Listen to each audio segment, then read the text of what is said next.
Let's go live. Let's go live, baby. Let's go live. Let's go live. Let's go live. What's going on?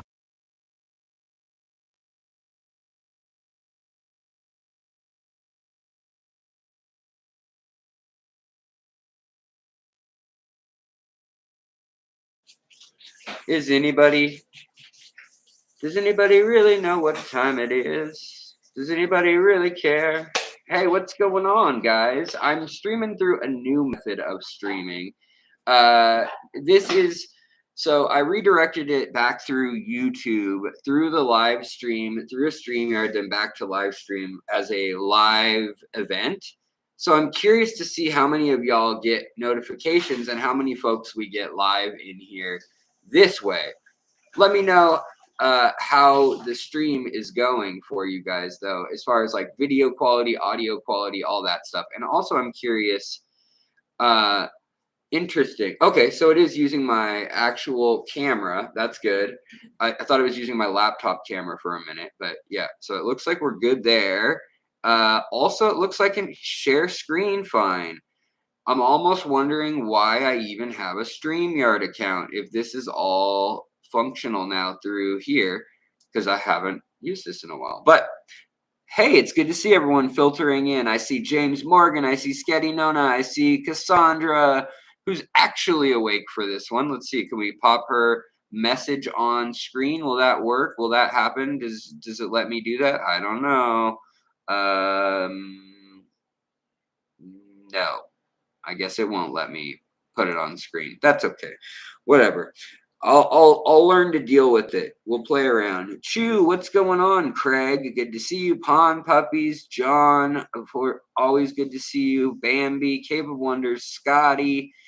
Who else is in here? JP Jeffries, what's up? Carson Muffin and Robert Bennett.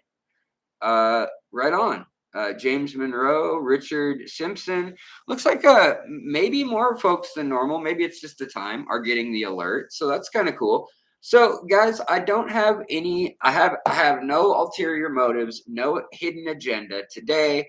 Well, I do have a little bit of an agenda, which is I do need to get something figured out with like a better behind me stage. Like obviously this is boring as all get out. No one's gonna stop flipping through channels and be like, oh, look at that beautiful blank taupe wall he has.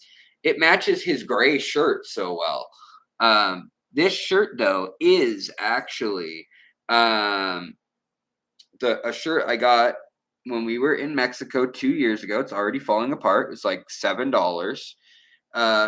But it is from the Ameca River. Specifically, we were in a little area in between two towns called San Francisco and what was the other town, honey? I forgot the name. Sayulita. Sayulita is like the more popular town, and then there's another one just north of it called San Francisco, and the mouth of the Ameca River is right there, which has the split fin Goodyear, and we were there just vacationing or whatnot on the beach. But then I, being the fish nerd I am, wanted to go follow the river, and so I had an electric golf cart we rented that had like off-roading wheels on it, so you could go to the beach or whatever. And so I would up the river, the dried riverbed, to try to find some of spots with maybe wildlife and fish. Anyways, didn't find much. There's a video if you want to see it. It's a whole lot of like iguanas and birds and lizards and beautiful birds and stuff down there. But I couldn't, I was nowhere near any fish. The only fish that are doing well in that river are like way, way up at the headwaters in the mountains, in the like springs that are very protected and secluded. But anyways, there's a story behind this boring gray shirt. There's usually a story behind things I have. I tend to not acquire them unless there's something novel about them. I just don't have that much stuff. It's either completely disposable stuff, things like cheap little lights for when we film and stuff, or it's like good quality. I'll have it forever. It's one like, but not in between usually. So I try my best with that. But anyways, so let's see here. Richard Simpson, no notice yet, but I knew to check on Tuesday. Yeah, I appreciate that you checked by and yeah, Cat City. What's going on? I'm curious to know what source you're using for treating and identifying fish diseases. That's a good question. Um, the source I use is Call a Friend. But no, I use Google Images and things like that if I'm kind of stuck. But honestly, at this point, I can identify a bulk of things.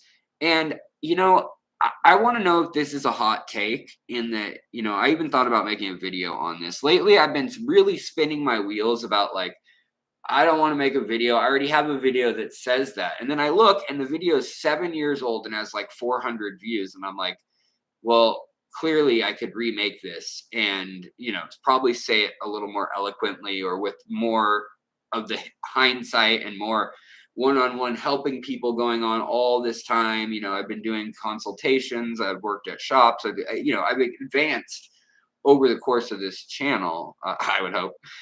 But it makes me I'm always hesitant to remake stuff that already exists on the channel, and I always say, "Oh, it's probably good enough," or that's I shouldn't waste my time. I could be doing something new, and then I kind of spin my wheels, and so I'm trying to get past that mental block because I know there's a lot of folks, like a lot of you here, have been here a long time, and I appreciate that so much. But most of y'all are within 2 or 3 years, in the group. And so for that sake, like, what does it matter what I posted 7 years ago when no one was watching those old videos, even if it was a home run in my mind of like what I mentioned. Cassandra, what's going on? I've been thinking to start almost all streams passed out 30 minutes in. Yeah, I hear you. But yeah, so identifying fish illness, I will go to online groups if I need, assistance. But more often than not, I will message someone like Anthony Mazerall or Sosa. In the U.S., everyone calls him Souza, but Dr. Sosa. Um, you know, Resnick for Dr. Resnick for guppies and live bears. There's a number of people that I kind of have email rapport with that I don't necessarily even like call, hang out with, have an outside that relationship, but they're kind of just people that over the years I've pestered them so much that we kind of have an understanding to some degree, and they are very helpful. Anthony Mazerall came on the channel and we did a vivisection and, a dissection of a tilapia. And then we also had I think we had a discus by chance that day that had passed away and something else from his lab. So that's a cool video. That live stream, we dissect a lot. We talk about like what healthy gills should look like, and that just knowing what tissue should look like, even under the microscope, if it's not a powerful microscope, a cheap microscope, but knowing like what is normal versus what is not, what little flukes or what little worms and parasites and things are very common in wild fish versus what stuff is really detrimental. A lot of people think of parasites as a purely negative thing. And for our sake and in the hobby and keeping community tanks, yeah, you can kind of assume it's not going to be a helpful thing. However, when we start to do research the last 10, 20 years, there's actually an entire field of research looking at the symbiotic relationship between humans and parasites, between humans and disease, between humans and viruses, between DNA and viruses, between this animal and this fungus, between this, all these different relationships that occur out there that a lot of times at first we have cataloged as like only detrimental to the fish or to a human, for instance. But things like a mosquito bite, for instance, you would think that's only detrimental, right? It's only annoying that a mosquito's biting you. But when a mosquito bites you, it actually puts a coagulant into its bite so that you don't bleed everywhere. But that's at the end. First, it puts an anticoagulant into your blood so that it can actually suck your blood easier. So in the mosquito's saliva or its little rostrum poker that it uses, It's got that. It's got a antibacterial and it's got an anti-septic. So it actually numbs you, so you don't feel the poke as much when it slides that through. Plus, it's also got a biological sharpening needle essentially as a snout.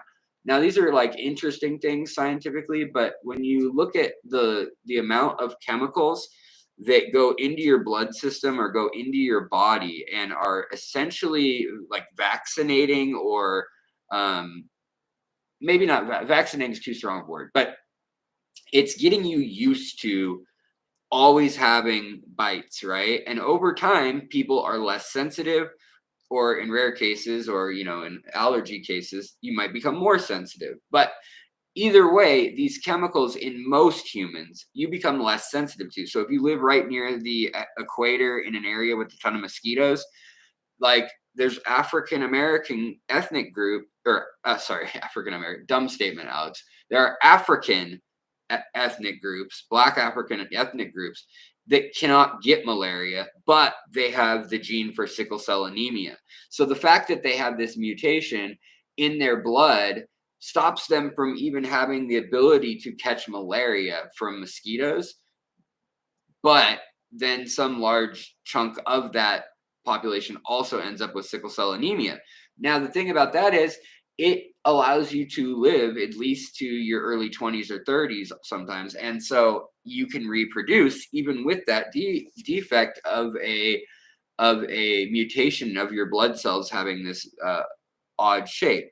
But that's an extreme example. So what's a more simple example that's like true in fish too is like worms. So worms as in like pinworms and hookworms and things like that in humans. Yes, too many or a lot of them is bad. It sucks the nutrition out of you. It tires you. It causes problems. But they also found that the worms, when they feed in your intestines, in your stomach, they use an anti so you can't feel it, an antiseptic. They also use an anti like biotic type thing so that it doesn't get infected each time they bite you, so that they can do it over and over in your gut.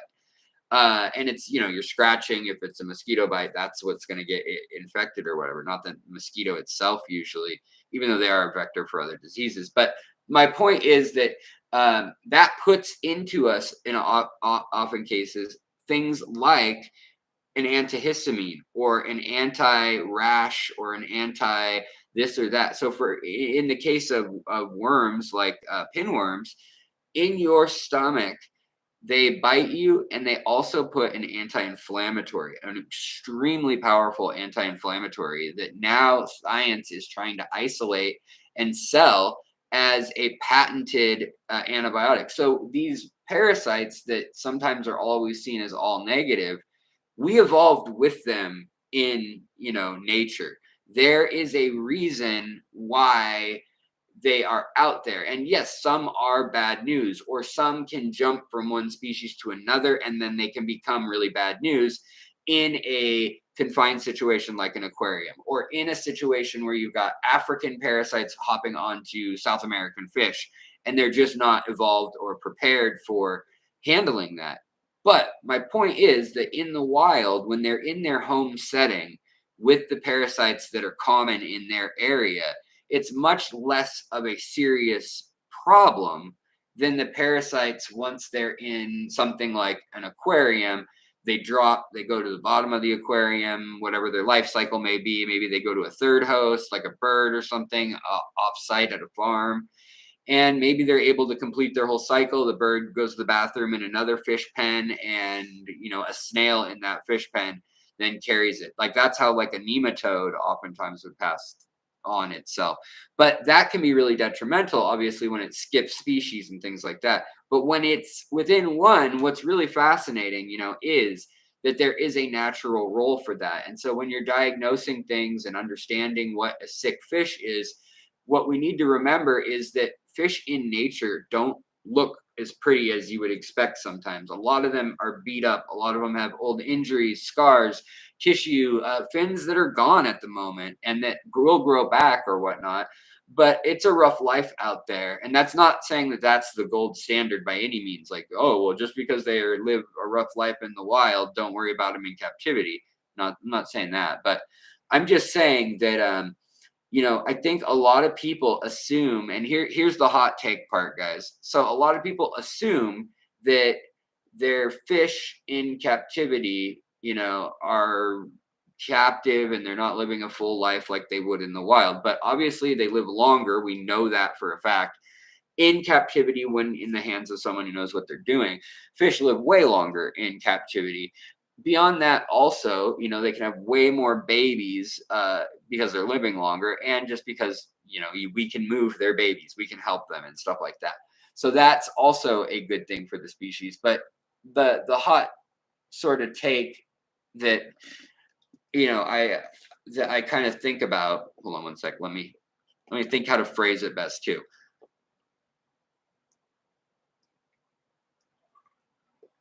But our okay, so our fish in our hobby are like it's kind of like the video where I explained, what's a full life? Like, do you want the fish to have a natural life or a full life? And a lot of people would say, well, it needs to live its natural life. It needs to enjoy the things just like it was in the wild. And I'm telling you, in the wild, it's going to have parasites. It's going to have this, it's going to have that. So there is an argument there for let it have the issues it would have. Let it eat live food, like let's replicate nature for it and let's not worry about it and let it have, live a full native biotope life. But then there's the argument of we can intervene, so why wouldn't we? And I think in the aquarium hobby, that's kind of been the mindset of most of history of aquariums in modern day, is if we have the technology to make something better or to do something more or make it last longer or make it breed more, do it. And I don't know that that's always like full blown the right correct answer either way, either side of that. But the you know the part that is challenging as well is when you talk about it. So if the fish in nature are kind of beat up and stuff, things that people forget is that fish have brain aneurysms, fish have heart attacks, fish have strokes. Fish eating flake food probably have like high sodium or high cholesterol, all these things that humans have that we think about as problems that would be worth going to the doctor or the hospital over: cancer, tumors, and a lot of them we can't detect very well as aquarists. We can't tell if a fish had an aneurysm in its neck or something, or brain, or if it had a pulmonary embolism, or if its gill has had an embolism. We don't know that. And so often people want to give a diagnosis speaking on like, how do you tell when your fish is sick, or how do you diagnose things?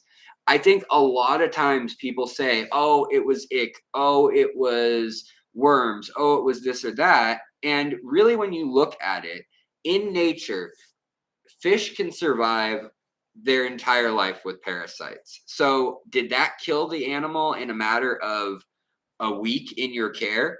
Or was it the stress of shipping? Or was it the change in the diet? Or did it just have a freaking heart attack because it was stressed? And so I think the controversial thing, my hot take, a better way to put it, I guess, is not like, should we take care of them or not? But it's that a lot of how fish die, a lot of when fish die, we honestly don't know. And without doing a full-on biopsy, autopsy, like rundown and analysis of the fish, checking its gut, checking its, everything, we try to give it like we'll come up with like a normal 10 or 15 different things that it could be, right? It's either ick, it's a bacterial, a gram negative, or a gram positive, and that really isn't how we would say to a human, like your aunt or your grandma passed away, well, it was a gram positive infection, and you're like, where? uh all over. We put her in a bathtub and we soaked her in antibiotics, and she didn't make it. So I kind of, I don't know. Do you guys get what I'm saying? Does that make sense? I'm kind of curious. So anyways, that was my thought. Oh, hey, I just see we got some super chats rolling in while I was off on a tangent, and I saw Kenny in here. Kenny, my brother, you look a lot better, brother. We have. Oh, nice. Can I share this on the screen? Why can't I put anything on the screen anymore? This is annoying. I guess StreamYard lets me do that, but the YouTube app itself does not. Is that what's going on? Yeah, it doesn't let me do anything. So he says, oh, they have some L157 red spot bristlenose fry. That's pretty cool. I don't even know the L157. I'm curious what that looks like. Let's see if I can pull that up on the screen for us. If I go to Googly and we go L157. Let's see. Once I get it on my screen, can I share it on your screen? Pleco.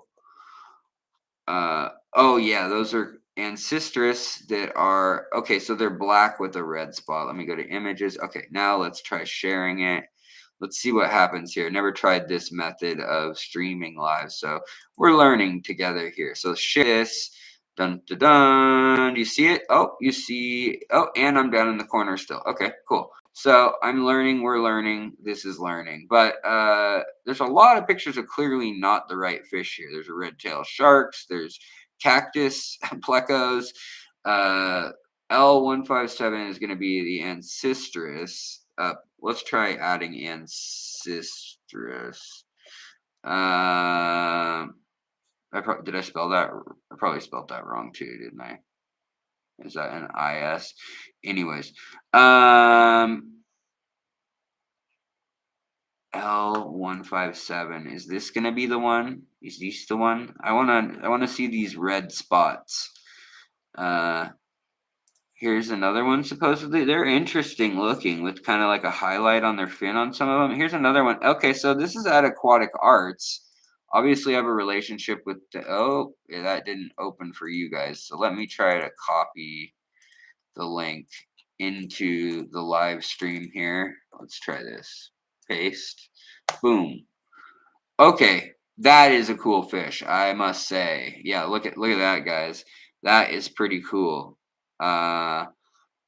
It's an interesting little fella. And yeah, look at those spots. It reminds me of the Cheese Creek ones. Um, I'm sure they don't get super big. Let's see. Vibrant red spots, algae eating superstars, hardy, low maintenance, tank bred. Yeah, these ones aquatic arts are tank bred. Diet. Okay, so zucchini. So they eat all the normal rasping on driftwood, biofilm. Yeah.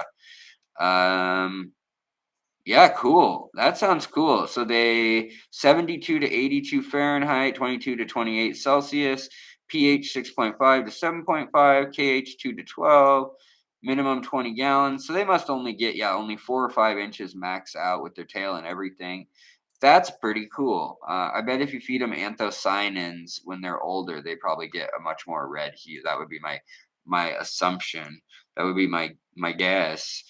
Be my guest, not my guest, just my guest. All right, let's see here. Andrew, hello, good to see you as well. I appreciate it. I'm glad I can I can scratch the itch that is fish on YouTube when I'm around. Let's see here. What else did I miss? I know I missed a couple things, guys. Sorry. Also, we got Johnny Best doing a super duper chat of $10. Thank you so much, buddy. With the adorable little dog or fox or whatever that is. I don't know. Is it a Shiba Inu? Is it a fox? I don't know, but it's cute.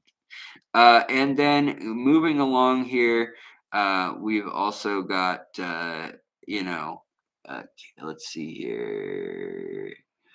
Father Fish came in. I don't know if he's still here, but hello, Father Fish. Hey, Lou. $20 super chat. That is very, very kind. That is very generous. I really do appreciate it.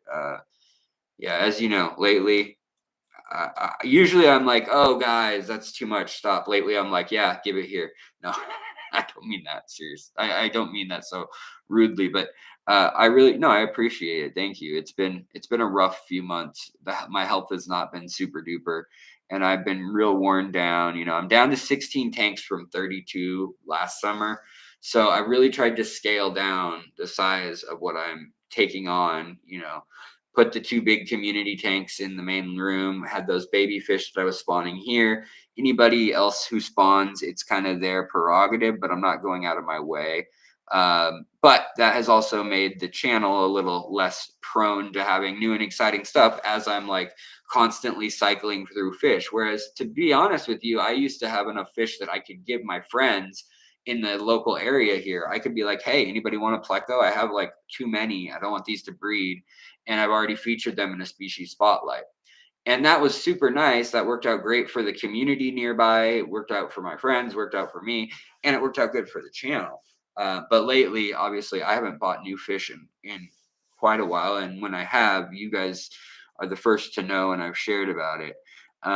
Justin also just bought a Fishtory membership. Justin Starbuck, I appreciate it. Appreciate you. Thank you kindly. Also, I see who got that. Lush and Salty Aquariums did. Right on. Guys, look, I got a Slurpee. I haven't had a Slurpee in a while. It's pretty delicious, I must say. Although when you let it melt, it's like 85 degrees in Seattle. When you let it melt and it was filled like this high, there's like this much liquid in it. It's so much air, it's wild. Which that's probably good. It's so much sugar that it's probably really terrible for you. Um,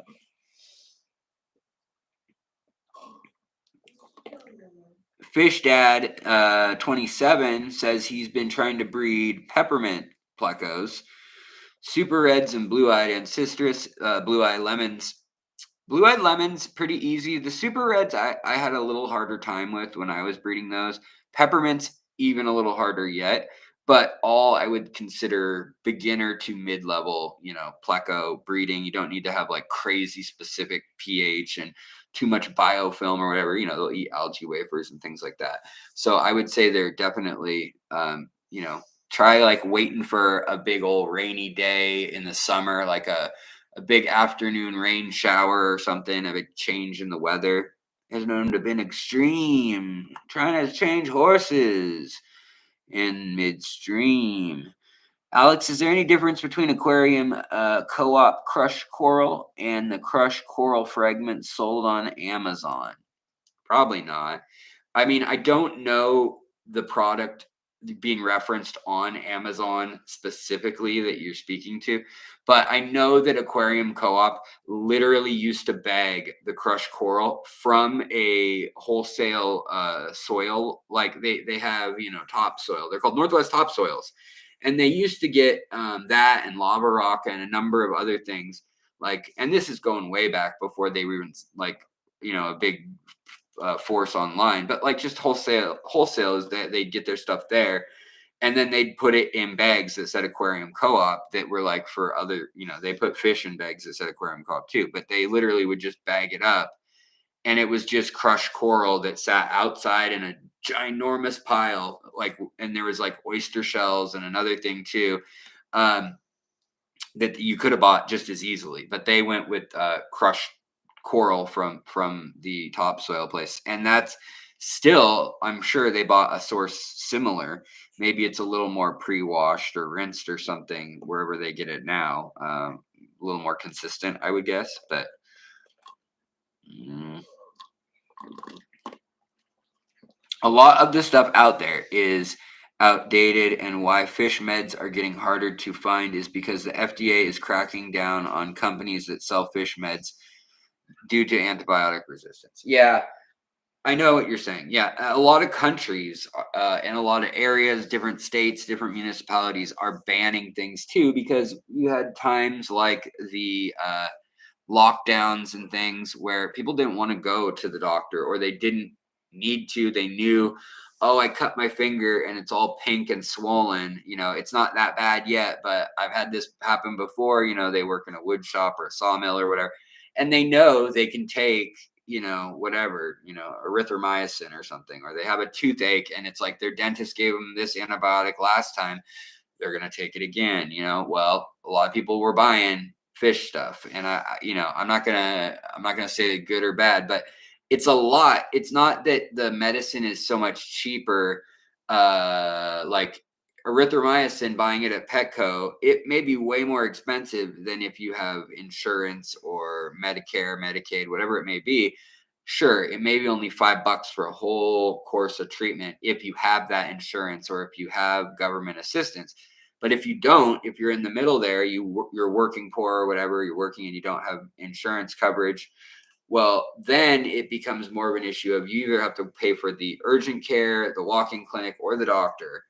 And that can be as much as $200, $250 just to get in the door, to get the piece of paper that then you pay, say, $20 or $30 for, when you can't cover it out of pocket. So that's why people are doing that, is they're skipping that whole piece. And there's some people that want to just dose or take antibiotics at obscene amounts and rates that doctors wouldn't recommend. And they are ruining things for people if you are some knucklehead doing that. It's like people preventatively taking, medications that, like antibiotics and things, should not just be taken all the time unless you have like cancer, AIDS, or something that very specific where the doctors have consulted you. I'm not giving medical advice. I'm just generally speaking that, like, that is why we end up with super bugs and things like that. I am of the opinion that even when you get fish in, like, don't just dose them with a bunch of antibiotics the second you get them, assuming they're dirty. They probably do have some gnarly bacteria and different things on them or in their gut when they arrive to you, but put them in a quarantine tank, let them chill for a few weeks or a few days, whatever, depending on your process, depending on the species, depending on, uh, and then decide, okay, do we need to prophylactically treat this antibiotic because this species has always got X, Y, or Z, or because we saw the infection, we see a blister under the skin that's red and swollen. Okay, gram negative antibiotics, Um, yeah, and aragonite, that's a good call, John. Aragonite is the other name for like coral. It's like basically been smushed down into either sediment, and then it's like sandstone made out of coral, or it's crushed pieces of coral and like chert and limestone kind of stuff. So yeah, it's just mineral coral, essentially, the mineral name, I guess. But yeah, I would recommend buying that also. You could buy aragonite, and yeah. Alex, adding oyster shells to aquarium besides as a decoration, does it act as a buffer for pH or not? Never tried that. That's why I asked. Yeah, it would. I do know that, freshwater clams, saltwater clams, oysters, mussels, any of the bivalves that have shells, they're going to be using calcium, and they're going to be using calcium carbonate, and they're going to be using carbonates to make their their exoskeleton, their shell. And you can use, whether it's a fish cuttle bone that you can buy for like animals to chew on for teething, whether that's like a rabbit or a bird chewing on it for its beak, or a rabbit for its teeth. It also, yeah, has all those minerals in it. But anything you put in there that's made out of that kind of stuff will, in any water from neutral down, basically, will slowly melt it. And I may mean over the course of 20 years, or I may mean over the course of 20 days. Just it depends on how acidic the water is. But yeah, that's the wild thing. And it will buffer, it will leach off as much as needed to try to get it to be at neutral. That is, the water is always trying to maintain equilibrium, whether it's hot and cold and there's hot water here and cold water here. It always tries to come together and make the same temperature. But where that kind of breaks down is that obviously hot water rises, cool water settles. But in that process, say you had the water on two sides, hot and cold. Well, the hot is going to rise and then the cold is going to sink, but then you'll have them mix like this. and then they'll start mixing this way. And over time, usually what happens is the hot water cools as it radiates heat off the top or evaporates.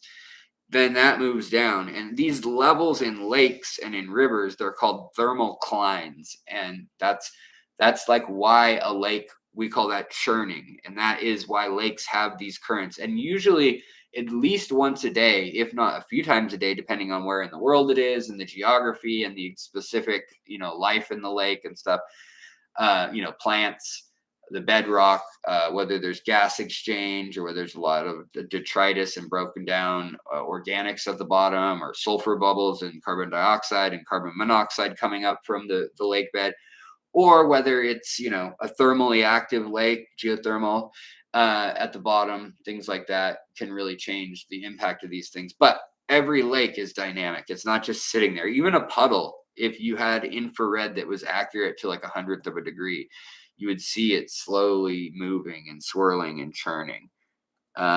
Joey, what's up, my friend? Good to see you. Also, let's see here. Who else is in here? HHD. What about Parasites? What about Parasites? Right? Where was Rachel? Did I see a Rachel in here? Also, Ollie the pufferfish. What up? Where was a Rachel? Morwena, what's up? Good to see you. Also, who else is in here? Do we have any more questions? Obviously, guys, I'm here for your questions. I've come to take your questions. Oh, Boots and Cats and Boots and Cats and Boots and Cats. What's up? Good to see you. Craig's Catfish Cave. Catfish Cave. Still here. What's up? Ray Cooper, what's up? Good to see you. Also, by the way, I was going to say Jeff Kane, man. Cool merchandise. Jeff clearly has a channel, Empire Dirt Aquatics. But he's got these like safari hats that he made up. I don't know where he sourced them, but they're freaking cool, and I like them, and I'm jealous, and I want to take his idea and make it my own, and then I want to delete him from internet history. You didn't hear any of that, Jeff. No, but seriously, check them out. They're pretty cool on his Facebook. He posted them, but maybe he posted them on his channel too. Don't know. Pretty cool though. Pretty cool. Boots and Cats, yes, is Rachel. I was gonna say I didn't see your name on there until I obviously chanted it, but yes, it's good to have you here. I don't know how you snuck by me. See, I don't have right now. It doesn't tell me what. Oh wait, hold on. Can I change this to yes? Live chat. That's much better. Now things are looking more in order. I had it on live mode, and rather than I forgot that was a thing, because in StreamYard you don't really get a choice on the computer, just sets it up. The clown loach, why hasn't anyone bred it? They try. It's a hard fish to breed, apparently. There's probably something very specific about either like the gut biome, or maybe it's like, it could be something as difficult as that the newborn fish only eat diatom algae, and we don't make that, or it's only present in the certain river system they're from. Yes, I have bred coolie loaches. They are easier to breed by far than clown loaches. I don't know if people have bred clown loaches. Last I knew, years and years ago, they hadn't. But what do I know nowadays? It's hard to keep up with everybody. So, yeah. Are all the botillas that exist now wild? No. Yo-yo loaches, I know they can breed. In Southeast Asia, they're able to breed a whole lot more than we are here in the US and Germany as well. And that there's an aspect of, yes, they are more serious about the science of aquaria and aquaculture. to a degree, but really what is more than that is the fact that in Southeast Asia they can use hormones and things to springboard breeding to get going. And that is something that you can, if you can get the fish to ovulate and to get the eggs in their oviducts. And literally, like, I have videos that I've saved on my phone, and I've been waiting for a time to talk about this actually, like, and make a video about it. But I have video of them squeezing things like snakeskin barbs, for instance, and they squeeze a female snakeskin barb right in her belly, and all these eggs pop out, like 100. It's crazy. They're tiny little eggs, oblong ovals, and they just come like out like sausages. It looks like they're almost connected. They're coming out in such quick order, and they just like form a little pile on their little strainer, and then they'll take those and they'll set them over there, and then they'll grab the male, and they'll in the previous days they'll have given them testosterone or growth hormone or whatever it is they use for whatever they've worked out to use, and then they will like just squeeze it by the belly and get the milk or the sperm out of the male a lot of times and mix it together on a little tray. I have a video of them doing that, like I said, with barbs, denison barbs and things like that. That's another one that, like, those are nearly extinct in the wild in the Ghat mountains of near Goa, India, but they are easily bred in captivity especially when you do that. If you just let them do their own thing, it becomes a lot more unknown and variables and things like that. Brian Day says, and hello, Brian, welcome. Says clown loaches require a specific combination of lighting and Led Zeppelin tunes to successfully get it on. Yeah, they need that song. I took her, she took me by the hand to my Chevy van. She took me by the hand. We made love in my Chevy van, and that's all right with me. Yeah, it's like that with fish, She took me by the fin. We went swimming, and that's all right with me. Water. I'm not chugging more soda. Just so you know, I'm trying to drink the water, and I'm a sucker for good marketing. I was just complaining, oh, I'm so poor, and I'm drinking gold water, like literally water made that's the price of gold. Like it's like $1.50 a can. No, I do refill these cans with sink water too, so it's not that bad. I don't drink any other beverages that would cost me money, like a lot of people do, and that saves me a lot of money. Like I quit drinking beers on my 21st birthday for the most part. Like we didn't go out or celebrate or anything, or my friends tried to get me to. I went out and I got a Shirley Temple, and they were so pissed. They're like, "What? Since we were like 14, every night you want to party, and now you're just done." I was like, "Yeah, I think it's bad for me. I think it's none of our friends are going anywhere. I think that's a good night to quit." Yeah, I guess I'm just a contrarian. Let's see here. Boots and Cat says, I would have pegged them for Aussie fans, right? Yeah, maybe clown loaches. I would have thought that they were maybe juggalos, the clown loaches, the insane clown posse that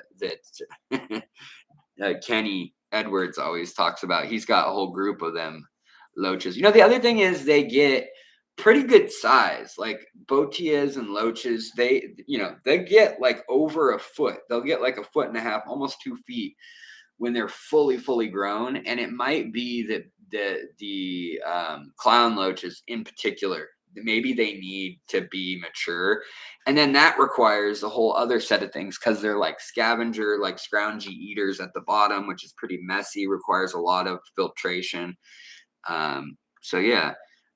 Interesting. Joey Lowell says, Fishtory, my quarries are laying eggs on the glass. I have no place to keep them if I use a plastic holder you use for mom to drop her babies.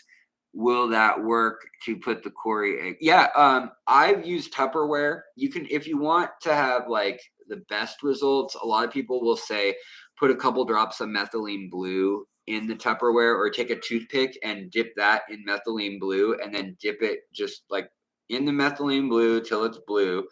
Just 1 sec, dip it, and then dip it into whatever, a quart, a pint, I don't know how much it is, but that way you're not even doing an entire like eyedropper worth. It's just a little bit needed so that the water's like a light blue, and that will hold things off. And then once they hatch, they don't require that as much, but like they don't need that, and it can poison them. So then you just want to be cleaning the water and not letting debris build up on the bottom. And then you want to put for sure an air stone in there for them. Even when they're babies, they don't have the ability yet to breathe air, but they do develop that as soon as they're able to fully eat, have a full digestive system. Then they're able to breathe the air. Oddly enough, there was a video that just came out by Hank Green. There's John and Hank Green that do the Vlog Brothers, SciShow. They do a bunch of educational content on YouTube for 20 years now, since before even YouTube. They've been around, and also they're both writers, and anyways, very talented guys. But he was just had an episode where he was talking about how difficult and crazy it is that life ever got out of the water, that fish ever had 4 limbs, got out of the water, that we figured out how to have our skin, how to have our eyes, the air, everything, when we were used to being underwater. And then like we had to come up with tear ducts, we had to come up with draining the tear ducts, we had to come up with having the same salinity approximately as the freaking ocean. So like we brought the ocean in our body with us out of the ocean, and that is like our pH, that is our, like, it's insanity that worked, that we evolved that way. But he was mentioning about fish, and that catfish have lungs, and that lungs evolved basically from like the intestinal and other areas absorbing oxygen by gulping and things like that. And then the lungs evolved one path from probably the similar tissue, I guess. But he was mentioned specifically catfish are able to, in their butt, their colon, they still have the cells that were evolved right in between lungs. And yes, fish evolved to breathe air also, but the lung thing, some fish evolved, like the lungfish obviously, and others went with gills, or went with the labyrinth thing and gills, or there's different combinations. But the catfish, long story short, catfish can reverse fart and absorb air. It's pretty wild. That's I have a video that's 20 or 30 wild facts about catfish, and it's just all about strange facts about different catfish. If you're interested in watching that video, it's on the channel. I don't think it has a whole lot of love, but it's one that I had fun making. Let's see here. Andrew Sharon, what's going on, buddy? Have you ever kept the African butterfly cichlid? A friend of mine picked up 6 very small juveniles, F2, for $10. Nice. No, I have not kept the African butterfly cichlids. I've looked into them. Same with like jewel cichlids and the African jewel cichlids and stuff like that. I think they're cool. I would want to try it. I definitely would. One of those things where like if you can devote the space and like the resources, then awesome. But I just haven't ever done it. But yeah, that's super cool. Also, I see Johnny gave out another Fishtory gift membership, and I gotta say thank you, Johnny, buddy. Appreciate that. I truly do. A true friend, a friend indeed, a friend in need, a friend indeed. My Japanese is better, and when she's pressed, and then she's boxing clever. Pure morning. Anyways, thank you. Also, Alex, I have a debate about Bacter AE as a powdered shrimp food. Why do people make it sound like just feed once and forget about feeding it weekly? Uh, is, wait, any bad? Is it as bad as it sounds to be? That okay? So Bacter AE. So that is an interesting product. Maybe I should, I need a list of short video topics to make videos on lately that I don't overthink, right, guys? Because lately I've been like, when I do make a video, I'm like, how am I going to tie in a twist? And we're going to talk about this topic, and I want to talk about this, and then we'll get to talk about the history of this ichthyologist and this fish and this related fish. I need to stop trying. I'm not going to make a masterpiece every time I post, guys. I'm sorry, I need some better ideas and just like fire things off like I used to. I don't know why I've gotten into this like state of like, oh, I got to come up with a more amazing idea, because it doesn't matter if it's an amazing idea or a terrible idea. I never know how it's going to do either way. But as long as it's information that's useful to someone, I guess I should put it out there, right? And Andrea Dingbat, it's all good. We all forget to leave cap. We all forget we left caps on sometimes. Let's see here. So what I was gonna say about the Bacter AE though is, so Bacter AE is just amino acids and basic building blocks of life. What does that mean? Well, it means that it encourages bacteria, archaea, fungi, and microorganisms to grow. That then encourages your secondary and tertiary level food web. So things like infusoria or seed shrimp, things like bacteria that feeds on other bacteria or that feeds on fungi, stuff like that, or algae. So, yes, in a weird way, you can just add it in some cases, like once a month, and it will encourage that process to start. If you have a diverse ecosystem in your shrimp tank, if you've got little creepy crawlies in there of some sort, the thing is, you got to be careful with shrimp because you don't want scuds, you don't want planaria, you don't want hydra. And those are some of the easiest things to accidentally have in your ecosystem of an aquarium these days. Like it's hard to get, to even not end up with those when you're just keeping shrimp with no fish. But yeah, so if you've got a micro ecosystem that's diverse, if you have a tank that's 8 years old and has deep substrate, you're gonna have all this diversity of little microclimates. And then if you put things like botanicals in, you've got an almond leaf, you've got an oak leaf, you've got catappa leaves, you've got some zucchini or cucumber that you blanch and feed them every so often. You got like shrimp envy or Hikari shrimp wafers that you give them some days. All these different things are different food sources for all that microbe stuff. And that is truly what the shrimp are eating. So it's kind of a misnomer. It's kind of like when people say, oh, I'm taking a probiotic or a prebiotic for my gut health. It's like, cool.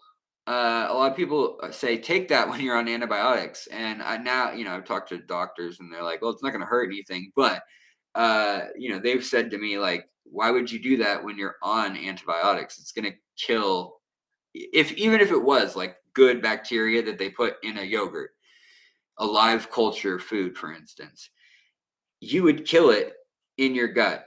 Moreover, we're not allowed to sell live cultured bacteria just willy-nilly. Like there's rules about it. Only certain things are allowed in certain products. So a lot of the pills and things that they sell as probiotic or prebiotic are not the bacteria species themselves that are good for you. It's the food that that bacteria eats in your gut. So things like folic acid. Did she throw up? No. What do you pick? Oh, I thought you were picking something up. Can you hand me her? Everybody wants to say hi. My little kitty cat is hanging out here. She says, I'm hanging out here. I'm hanging out here. But that's why people do that with the Bacter AE, is because it does create a food web till that lasts a while. Hi, guys. I got a wife. I got a kitty. You're purring loud. Love you, baby girl. Are you gonna give me her? Or are you just gonna dangle her? Hi, baby girl. You wanna look at the camera? Look at that. Look at the camera. Say hi to the people. Say hi to the people. No, Mama's not gonna play with you with the bag. She's not gonna clean your. She's not cleaning your litter box. You don't need to go take a big dump. That's not what is happening right now. You just need to be happy, kitty. She has a problem, which is if you touch her litter box, she's like, I gotta go take a big dump in it immediately, right now. The Aquatic News Network. Hello, Sir Alexander Jedediah Mordecai Moonflower Williamson. What's going on, buddy? Good to see you. Bay looks good. Yeah. My wife and my cat are both beautiful women. The cat, I mean, maybe we won't say beautiful, but she's cute, right? My wife's incredible, though. Alex, are you going to be doing any interviews in the future? Bioaquatics is retiring from his fish farm. Oh, I didn't know. Andre is retiring. I'd love to talk to Andre, Dutch, however you say Andre. I would love to have him speak on the channel. That's for sure. I've asked him in the past, and he kind of like, I think he was speaking on Father Fish's morning show here and there, and he didn't really want to do like more than, he didn't want to have to do several at the time. But that's when he was super busy with breeding, panda loaches, for instance. Did you just sing Placebo from the 90s? Indeed, I did. Indeed, I did, Brian Day. Oh, kitty cat, out. Calm your little self. Oh, wow, you got a big old hairball on your tail. All right, well, whatever. Bye-bye, kitty.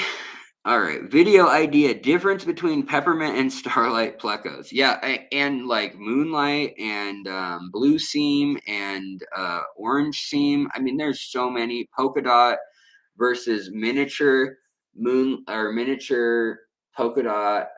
There's the starlight ones that are that you mentioned, but then there's other varieties of starlight too. It's very confusing. But yeah, I'd love to talk to Andre of Bioaquatics. Maybe I'll write him again. Thank you for the thought. I'll try that. Oh, he sold his property and everything. Oh, everything but the property. Wow, wild. I wonder what is up with that.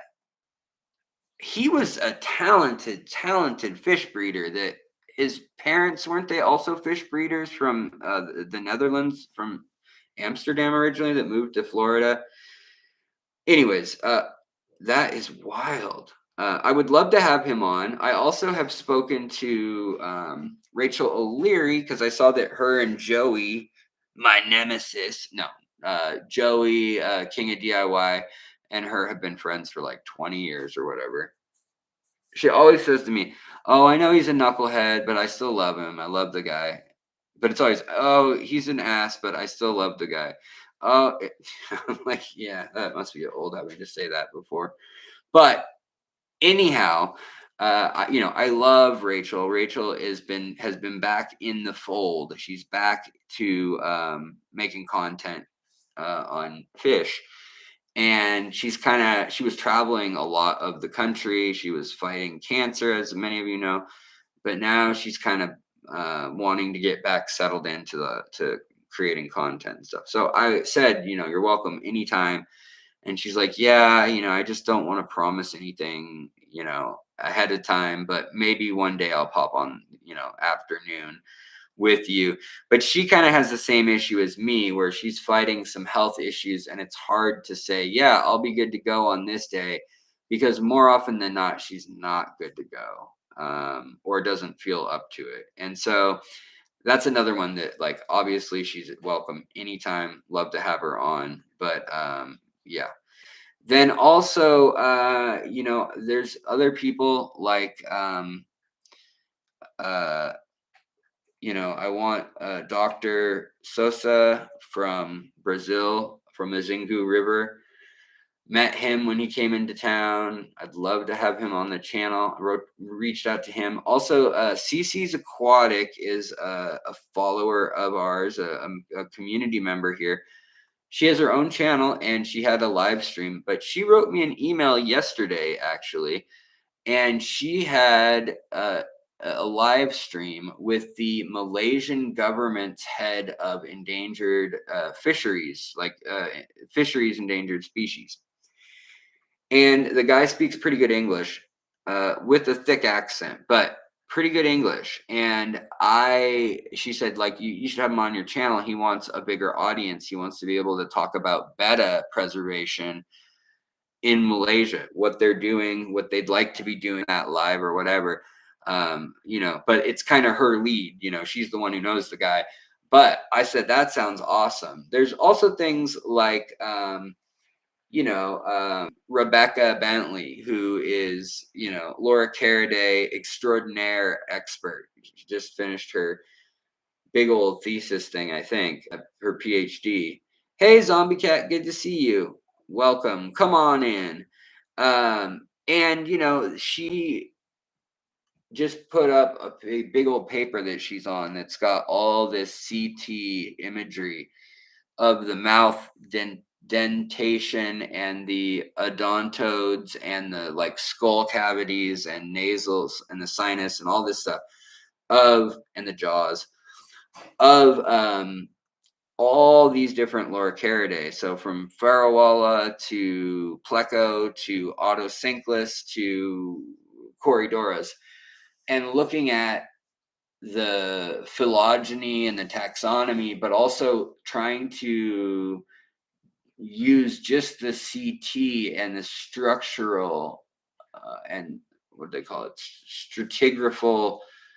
I think, is that what it's called? Stratigraphic analysis, where they take layer by layer slice and they analyze how similar each of the MRI or CT or there's a number of scans they can do. They can even do X-ray now too, but they look at it as a single piece of data, and they basically come up with a neutral axis, like the center of between the two eyes, and they mark somewhere like the first vertebrae and the end of the snout, and then they come up with a spot there. So they come up with an X and a Y.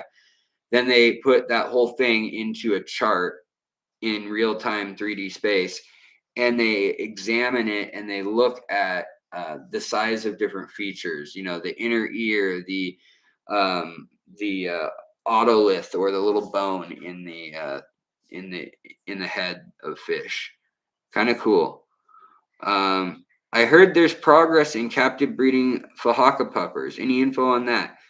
I spoke with two people. Hans.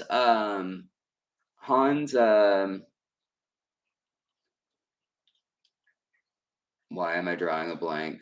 He's German. Anyways, expert on corridors. I gotta stand for a sec, guys. My back's killing me. But yeah, he mentioned to me that his friend, who is known, a world-renowned Fahaka and Congo puffer keeper breeder, he has successfully been breeding them now for several years. I don't know, Hans Evers. Thank you, Mick. Hey, Mick, welcome. Also, always coming in to save the day. I appreciate that, boy. Wicked Freaking Aquatics, good to see you. Yeah, so very interesting stuff going on there. The other thing that was really interesting, that is great news for the hobby and hasn't really broken yet, but I want to have Dr. Sosa on really bad, is that the Rio Xingu, since they built the Belamonte dam system or hydroelectric complex, it's weird. There is a dam there, but there's also a hydroelectric complex that cuts off the whole, like the river does a big what do you call it, an oxbow, or like a horseshoe shape, and they literally cut off that whole horseshoe of the river and then redirected it in a canal across the forest to drop down the steepest path possible. So they kind of made a waterfall almost out of land that didn't have a waterfall. It used to take this long, gradual, slow, winding route through the jungle. Well, they were like, nah, let's run it off a cliff, and that's how they get all the energy for the dam there. That's like why it's, able to make a lot of electricity is that drop. But that dam that is built there that has been, when it was being built 10 years ago, 15 years ago, we were all talking about and protesting and saying this is going to kill all these fish. It's going to be terrible, etc., etc. And as much as I don't love to champion a hydroelectric dam or anything, I hear a phone ring, but I have no idea where it is. As much as I don't want to champion that project, there has not been the destruction of the zebra pleco, come on, brain, work. Sorry guys, get this brain fog, obviously. The L046 L46 zebra. Is that what we call it, guys? That sounds wrong to me for some reason. But the very famous black and white pleco, zebra pleco. I guess, yeah. For some reason, it just doesn't sound right to me tonight, but it is right.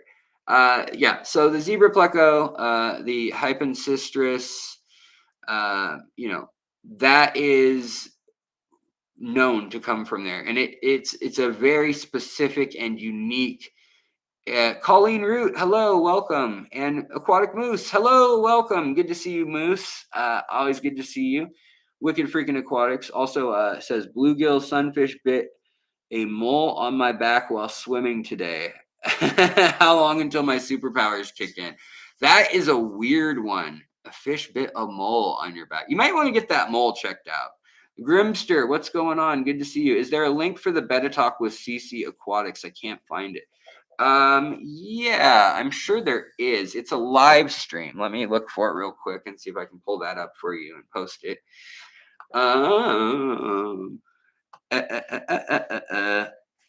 Oh, Jeff Kane looks like he got it. Empire of Dirt Aquatics posting that in the chat like a badass. Thank you, buddy. Bomdeka, what's up? Had that happen. The mole swelled up, fell off. I mean, I'd get one of those pacus, I'd get a pacu with the big human chompers and have that bite a mole off of you. Molly. Anyways, Colleen Root at work. Bummer. Well, sorry you're at work, but thanks for stopping by. I do appreciate it. Always good to see you. I do like to try to stream and switch it up once in a while. Obviously, we try to go 4:30 or 5 p.m. on Tuesdays and Fridays, but when I'm not feeling the best, or if I have you're stuck in traffic at a doctor appointment or this or that, sometimes we go different times. Tonight, I just was in a lot of pain earlier and took a couple Advil. Was like, I'm not going to get better. Might as well stream. It's like, can I hold it together for an hour or so? And the answer was a resounding yes. I'd like to stream and talk with my friends. I love you guys. Let's see here. Shirley, good to see you as well. Let's see here. Moneyless Maven. Yeah, Shirley, I like that name. You're a dinosaur. Ask anyone. Anyone? Is she a dinosaur? Is that true? Is that true? Let's see here. Okay, all right. Looks like the chat is working itself out. Very lovely. Tommy, umami, salami, pastrami, garami. That is a lot of rhymes that I was not expecting to come together. Ace also playing the new EA play test for Skate and enjoying an acai bowl. I love the skate games, Skate 3D and stuff, or the bike one, the BMX one that's for MacBook and for iPad, where you use two fingers on a BMX bike. Really hard to learn, but really fascinating and complex game. The skate one is too, where you use your fingers on a pad, like a tech deck, but for whatever you use, like a trackpad or a touch screen, and you have to actually ollie like in the right order and slide your finger back, like a foot would react very similarly. It's like a fingerboard on the screen. Kind of wild, but yeah. um yeah, the tech decks, I agree, they were kind of lame. They were like fun for like 5 minutes if you had like a board and you're like, oh, I have that board. Now I'm bored. Same with the BMX bikes. Like I thought those were kind of cool because I had like my mongoose. I was able to get like my BMX bike. I used to do that a whole lot. That's how I kind of messed up my bones and body the first time around. Colleen's got to go, but she's gonna drop a $10 super chat. What a wonderful human being. Thank you. That is so kind of you. I really do appreciate that. Hang in there at work. I hope the day goes fast. I hope you have a wonderful day. But yeah, uh, that needs to be said more. Kent AJDK, what is going on, brother? Good to see you as well. How is it over yonder on the other side of the pond? Uh, Divide by zero. What's going on? Hey, Alex, earlier you stated that it was impressive that animals came out of the water to monopolize the land. I honestly don't think it's that big of a jump. How many animals have features that can be useful on land? We have also demonstrated that bichers, for instance, are grown on land. Their bodies do change to the environment. Trust me, brah. When you look at how hard it was to come up with, like, for instance, breathing air in water versus breathing it out of the atmosphere, out of nitrogen, it's in 70% nitrogen, or what we do breathe in the atmosphere. Yeah, it's weird when you think about it. Yeah, you're breathing a little bit of air out of water because the water is oxygenated. Well, you're also breathing a little bit of oxygen out of nitrogen because the atmosphere is multiple things, right? And mostly nitrogen. So yes, from a starting point, evolutionarily, it was freaking hard to evolve either way.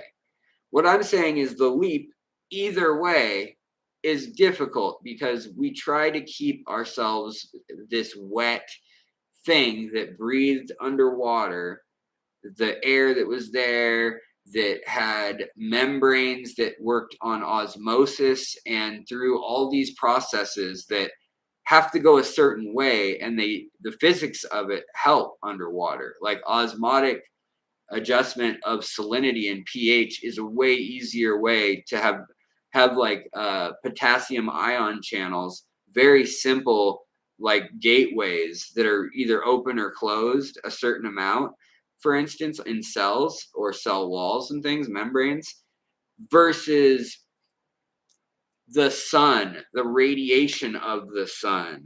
Uh, we don't photosynthesize, plants do, but like if you can't use the sun as energy, it's just there to beat you down. Coming up with a lens that works out of water for your eyes. There's a book called Exploring Your Inner Fish, or Your Inner Fish, I think it's called, actually. But it's a pretty interesting read on how tricky adjusting those things are. Amphibians are really incredible. The fact that they kind of found a way to do both, the best of both worlds in some cases, or the worst of both worlds in other cases. But there's other things that we never did really solve. Like we still do it in effective ways. But yeah, it did evolve multiple times. But what didn't evolve multiple times, which I think is interesting, for instance, is like lungs evolved twice. and then not again. Like that's pretty crazy. That's pretty important. Out of all the animals there are, whales and seals and walruses and sea cows, sure, we'll include them too. They went back to the water,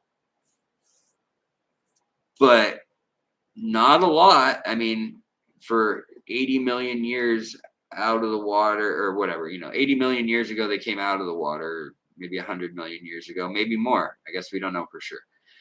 But then some went back in, then there's also like crocodiles, alligators. They probably just hung out at the edge of the water the entire time. Yeah. Let's see here. A million years here, a million years there. Bam, I'm a mammal, right? Yeah. If you swim in the Amazon facing upstream, you can end up with an innerfish. Yeah, totally. Had to be aliens jump starting the process. I mean, maybe it was an asteroid or something. It's pretty wild. Pretty wild. Have you ever tried growing herb? I mean, tomatoes, Fish Dad asks. And aquaponics and goldfish. Yeah, I have. The problem is that the strains of herb that we raise nowadays, and this was like 20 some years ago, I was really interested in this in college, are so nitrogen and fertilizer heavy as a whole that you can't just raise them off of levels of aquascape or aquarium water. You need to flush that system with more nitrates, more phosphates, things like that. Now you can grow some really like ditch herb type stuff.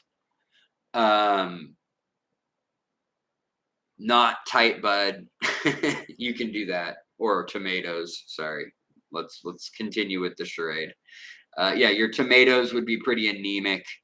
I don't even know if they'd go fully. The light would be important to that. Yeah, Brian Day, I agree. Living fossils is a really fascinating topic, for sure.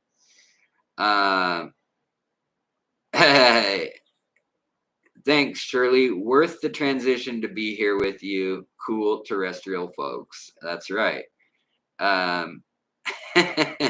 Store-bought tomatoes are amazing and cheap nowadays. That is true. Yeah, I hear you. Would that hurt the fish to add more fertilizer? Yeah, exactly. So that's the problem, is that you have to have such. So the hydroponic system, I do know people who've worked it out. I've seen it happen. It's very anemic plants that you grow. You can grow very like mint or thyme or rosemary, those basil, those are great herbs to grow over a fish tank.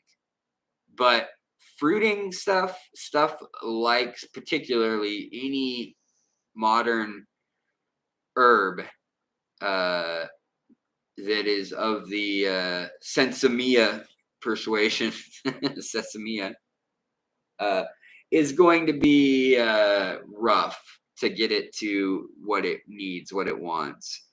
Let's see here. Divide by Zero says, I did it with perlite. What I would do is let the water level rise, then I drain it. I used Beto boxes to do this and used a plunger system to measure the water level. I grew leafy greens, carrots, bell peppers, oregano, and basil. Right on. Hippies used to put dead fish in the soil beneath their tomatoes, quote unquote. They swore by it. Yeah, the fish are already dead. Obviously, yeah, Rachel, they're dead. But yeah, the fish are great. And they're full of nitrates. They're full of phosphate. They've got all the nutrients you need for your plants.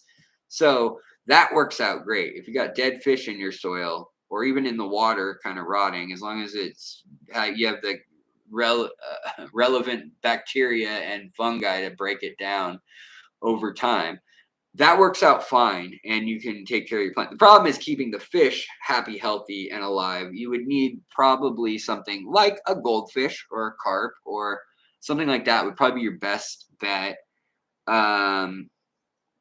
because they can breathe the air for one, so they don't, even if there ends up being a lot of waste and ammonia, which goldfish tend to make, they can handle that.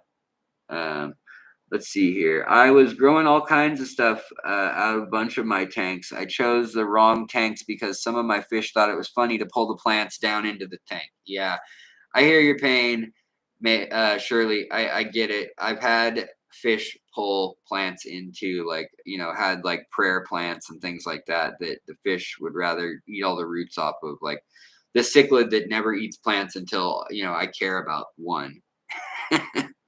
Yeah, always the way it happens. We poured the bucket of shrimp and fish waste from the canister filter in the garden, and bam, that took off. Yeah, oh, I'm sure it did. All that stuff is great. Yeah, tilapia would work really well. Divide by Zero says, I use tilapia live to supply the nutrients and water return from the betta boxes. Very cool. Yeah, I mean, um, Dennis Engel asking, Alex, do you know if catappa leaves can be toxic? So they can be, obviously, if they have been sprayed with anything, if there's too much fertilizer on them, or any fertilizer on them for that matter. Those are two things that can cause big problems. The other thing is that the almond has, hold on, almond toxic compounds. I don't want to say the wrong thing. Yeah, bitter almonds have amygdalin, which turns into cyanide when digested. So that is in the fruit of the plant, not so much in the leaves. I think there is a trace amount in the whole plant, but it's so small and it converts a very low level. That being said, too much acidity can take things down the path of being the pH too low and burn, causing a burn effect. So yeah, you in a way, kind of, botanicals could be not necessarily poisonous or toxic, but they can lead to situations that could be less than ideal if you had, for instance, like live bears that need hard water, or Rift Lake cichlids, and you put a bunch of almond leaves in their tank. You could easily throw things off enough that it would kill them. Alder cones, I've seen do that to people's shrimp and fish many times. Alder cones are so powerful for these little tiny cone they are. Throw 10 to 20 of those in a 10-gallon, and I've seen people drop 2 or 3 points. I don't know what makes certain batches stronger than others, but it also depends on the tree, how the things were dried, how dry they are, et cetera, et cetera. But yeah, kind of wild.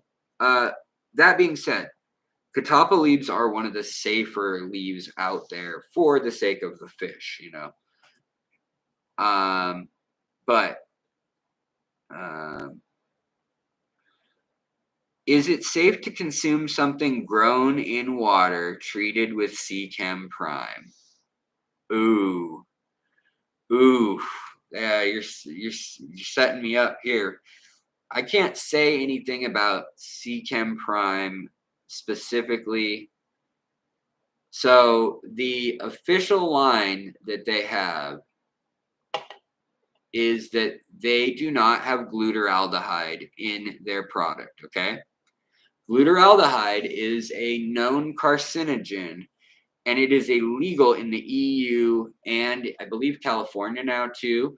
And it needs, or at least it needs to have a big old like warning label that, hey, this contains a carcinogen, et cetera, et cetera. I can't afford catappa, so I'm stuck with Indian almond. Same thing. Almond leaves, all good. But you don't want American bitter almonds. That's the kind that you don't want. That has a lot of the stuff that the amygdalin that turns into cyanide. It has like proportionally like 10 times more than in the almonds that you would eat traditionally. Peat can bring the pH down very low, but it in itself is just, peat moss is. It's just decaying organic matter. Yeah, banana leaves are good, but banana leaves don't drop the pH much. They're pretty neutral, actually. So that is something good to know. Coconut leaves, palm fronds, and that banana leaf or plantain leaf, when dried, they tend to not drop the pH a ton. Oak, alder, beech leaves, those ones definitely do drop the pH. Anyways, let's see here. Mark's Shrimp Tank, buying them in Asian food shop. There is a shrimp maker on YouTube that use banana leaves. Yeah. That's definitely, a lot of people do that. I know Aquatic Arts sells them. Banana leaves, a lot of times people will like tie them in a knot and just kind of throw them in the tank because they're these big leaves, and you can make strips out of them and stuff. Rattan, other stuff that they make, like thatched housing and stuff. Yeah, oak leaves, maple leaves, those are all great. Rubios, however you say it, rooibos tea. That's another thing a lot of people use. Black, as long as it doesn't have too much caffeine in your tea, or you get decaffeinated or non-caffeine tea, that's great. That works well.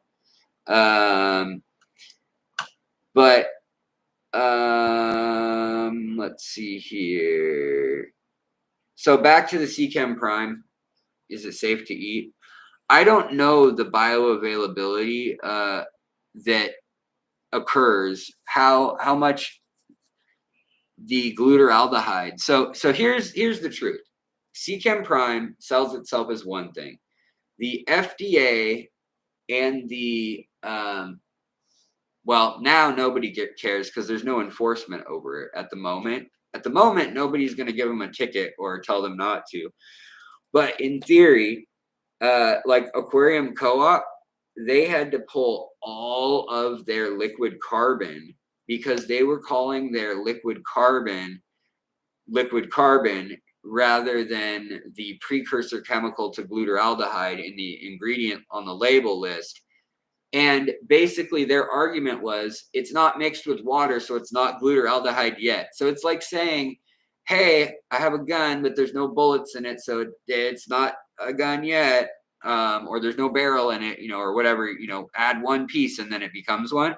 Well, glutaraldehyde is a carcinogen that must be listed, and is illegal in a lot of cases, and is bad news. It is in Seachem. Actually, it's not Seachem Prime. Sorry, guys. Seachem Flourish XL is the product it's in. Prime, you're fine. Prime is just sulfur. You're fine with Prime and Safe. Those ones are good. But what is more concerning is, does it matter? Because that is something that's also used in all sorts of agricultural uses. People will say, oh, it doesn't have this toxin in it, doesn't have this carcinogen in it, we're good to go. Well, as of about 4 years ago, they changed a law that said, if you have something that will become a chemical, in the time you're using it, just by using it as directed. So if it says, throw it in the air, and when you throw it in the air, that causes the potassium to be exposed to like if you had pure potassium, you'd have to put a warning that it's explosive on it, because even though you're not selling it as something that's being exposed to humidity or water, as soon as it hits even like 40% atmospheric humidity, the stuff blows up. So does pure sodium. And so you got to put a warning on it if the way it's intended to be used is going to cause it to become deadly, poisonous, or explosive, or, whatever. So long story short, yeah, kind of a crazy question to ask, because they've actually gone to court over that by saying, we don't need to know, or we don't need to label it. And for years that was the case. Well, now they do say, I can't remember which department hit up Aquarium Co-op, but they had to pour out something like 10,000 bottles of liquid carbon and redo the labeling. Now, I'm kind of surprised they didn't just slap new labels on it, but I don't know. I'm not the one in charge here. Maybe they changed the formulation or something. I just heard that from employees at the store too, so it's hearsay. Maybe it's not true, but I do live right next to the store. You're confusing prime. Oh, Stephen P. Thank you for correcting me. Yeah, I should have just read your comment before I realized in my own head that Prime and Excel and the glutaraldehyde issue. Yeah, sulfur is in Prime and Safe. It's both just sulfur, complex sulfur, organic sulfur rings. Not a big deal. Don't worry about that. But the question in my head sparked the thought of CChem and their whole battle over that. Because now they're supposed to label it, because as soon as you put it in your tank, it does become glutaraldehyde when water bonds with it. But I don't know. I think there's still some ambiguity outside of California with if they have to do it. And so nobody's enforced it on them yet, which I found interesting, because I was going to do a video on that when I heard like 6 months ago that Aquarium Co-op had to pour out all of theirs or get rid of their stuff. I thought, that's crazy. That sucks. That's a big hit economically, And then I thought, like, who reported them or who's picking on them if CChem doesn't have to do it? And, I think the answer is maybe CChem has already gone through some litigation and has already just decided that they're going to stick with it. And if they get hit with a fine or being told that they can't sell it, if they get pulled off the market, then they'll put forth the effort. I don't know. Or maybe they're rolling out new labeling, from then on. I haven't really looked at a bottle recently, so I don't know. But I think we're probably at a good point right here to end it. Probably losing people with boring breakdown of how, one day all the elements will break down. We will all made in the center of stars. We will all enter back to the center of a star and then to the collapsing star, a black hole. And once again, we will all return with each other and we'll all be pressed into an infinitely small point of gravity, time, space, and energy. And who knows what happens then. But on that note, you rock stars, you earth stars, you universal stars, I hope you have a wonderful night. Love, peace, and chicken grease. I'll hear, hear, hear, hear. Ashes to ashes, dust to dust. Every man returns to rust. Every betrayal begins with trust. Yeah, there's a lot of rhymes that you can keep going with that on, but I'm gonna stop. I'm gonna stop myself. And because I know somebody's gonna say something because it happened earlier, I have the lupus and psoriatic arthritis. That's what's going on there on my elbows. Somebody's gonna be like, "What's going on in his elbows? They look all crazy." That's what's going on. Anyways, that means that in my near future there is probably going to be steroids, unfortunately, which means less sleep, but maybe more content for you guys. We'll see. All right, you guys. Have a wonderful evening. Thank you for coming out. Thank you so much, live streamers. Thank you or live stream joiners, viewers, participants. Thank you, super chatters. Thank you, members. Thank you to Jesus. Thank you to my parents. Thank you to the Academy. And thank you guys for being here. I always have a good time hanging out with y'all. I'm glad we got to do it a little later this evening, and I'm glad we got to see some faces we don't always get to hang out with the whole time, like Jeff Kane and Dennis Engel, and who else is in Boots and Cats, Rachel, and Kent AJD. Joey, Lowell, Bambi, McCluskey, all these folks that we love to see, but it's good to see you tonight too. So have a wonderful evening, and I'll talk to you later. You guys rock, and I can't do it without you. Stay tuned for a video. I think the next video you guys will probably see from me will hopefully be on Cherex crayfish and a new species that they just found in the hobby, that's been in the hobby for 21 years, and they didn't realize it was a new species, but now it's got a name. I've got a name. I've got a name. Don't let me go the highway. Don't let me down the my way. Moving ahead so life won't pass me by. Bow, bow, bow, bow, bow, bow, bow, bow, bow, bow, bow. Dagmar, have a good night. Good to see you. Thanks for stopping by. All right, guys. Bye bye.